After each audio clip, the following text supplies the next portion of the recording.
ฝนตกนะมือนี้มือวันที่16แบบเป็นมือสุดท้ายมือของกันดินบุญปีใหม่ละวันที่16 17ก็แล้วละฝนตกสมัยนี้ฝนตกอยู่นี่ฝนน้อยตกกำลังสิออกไปวัดฟ้าอากาศมืดมัวหมดมืดฟ้ามัวดินฝนตกมืดเอาฝนเบิ่งแดดทางนี้บ่มีละทางนี้บ่มีแดดละลงทางนี้บ่ได้แล้วบัดนี้มางโอ้หมดละเมื่อวานนี้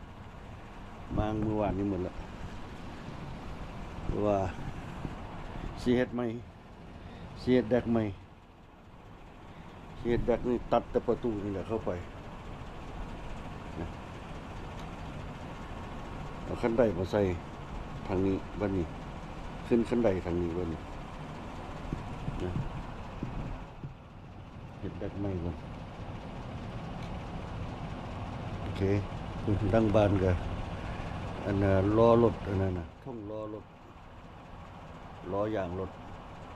เดี๋ยวเอาทิ่มอยู่มันมีผู้เอาบ่เดี๋ยวทิ่มอยู่มันมีริมผมเลยล้อแล้วมีริมผมหมวกยอดนี่โอ้หมวกอันนี้หากินมาไล่แล้วได้ทิ่มบ่ได้เลยหมวกนี่ได้หมวกตัวนี้ที่ทิ่มบ่ได้หากินมาไล่แล้วตั้งแต่พูดนะซื้อตั้งแต่1,900เมีย97พุ่นซื้อหมวกตัวนี้นะ1,997ซื้อหมวกตัวนี้ใส่เท้าถุงมือไหมมีดีอยู่ไหมใส่เท้าถุงมือนี่หมวกจอดก็ได้ซื้อ1,997นี่ราคา350นี่ถือว่าแพงเลยนะแพงขนาดเลยราคา350ซื้อต้นนั้นสมัย97ทุกอย่างมันยังทึกอยู่เลยมันบ่ได้แพงค่าของซิมบ่ได้แพงคือทุกมื้อนี้เลยมื้อนี้ทุกอย่างแพงหมดค่าของซิมก็ได้นี่เมียนออกหมดแล้วมีพาร์กิ้งไล่แล้ววันนี้รถก็เอาคืนให้อาจารย์เพิ่นคันนึงรถแวนรถทรัคคันนึงลูกก็เอาไปจอดไว้เฮือนมันพุ่นมันขับมันเอาไปจอดไว้เฮือนมันพุ่นนะโอเคนี่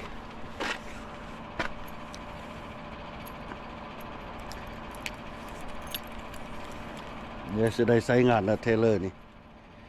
ต่อฟืนต่อไฟมียังเรียบร้อยหมดละ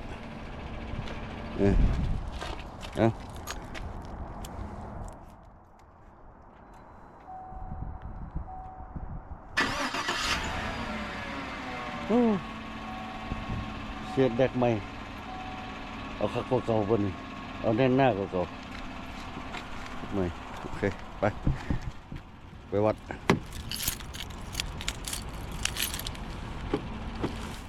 นี่หอยนี่เกิดสวัสดิ์เห็ดกันลืมไหมมันมีน้ำยามันอยู่โอเค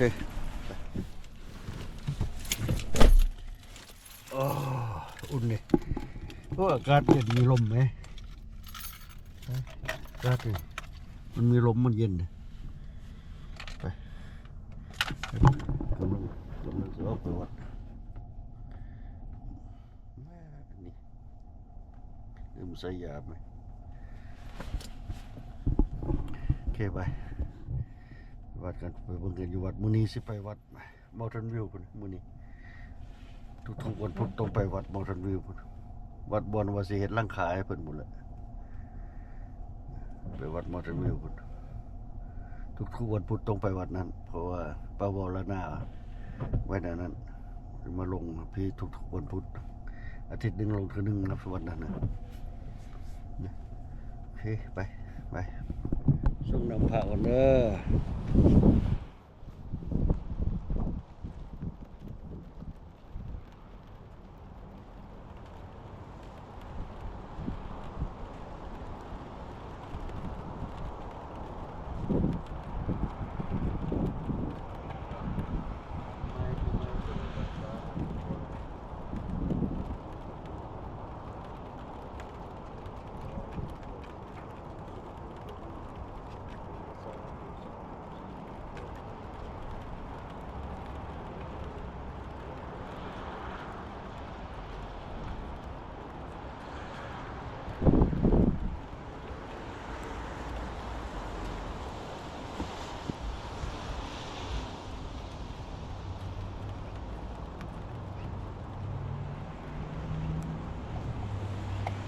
เด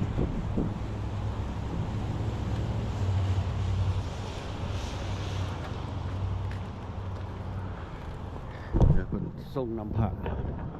นำพระลงส่งได้ดนได้บ่ได้มามื้อนี้ได้มาวัดมาส่งพระสิวัดแทกหลวงควงของวัดดีกว่าเดี๋ยวนี้วัดแทกหลวงควงโอเคอ่ะที่วัดสิแทกหลวงควงของอันน่ะของอันน่ะวัดนี้ก่อนเป็นวัดควงเท่าใด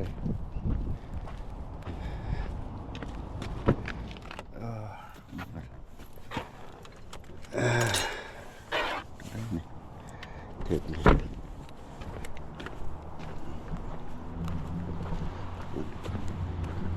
อันนี้โอเควัดแทกหลวงกวงก่อนวัดแทกวัดแทก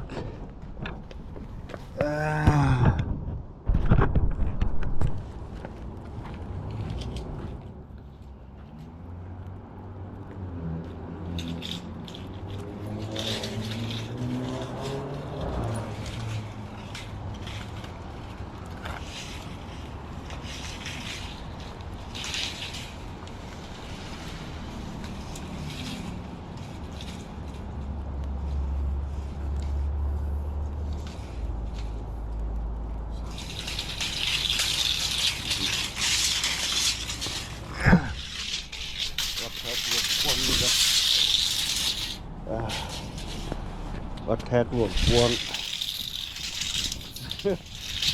ต้องการความกว้างของอารามนี้นะ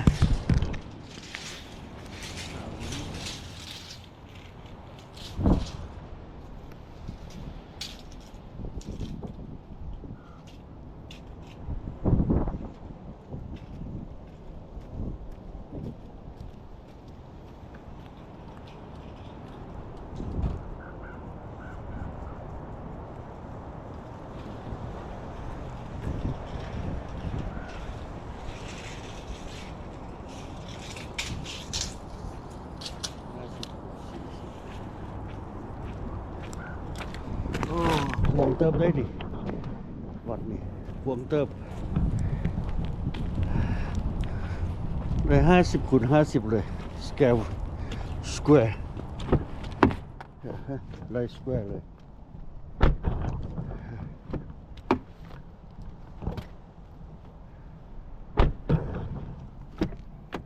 ไล่สแควร์รถ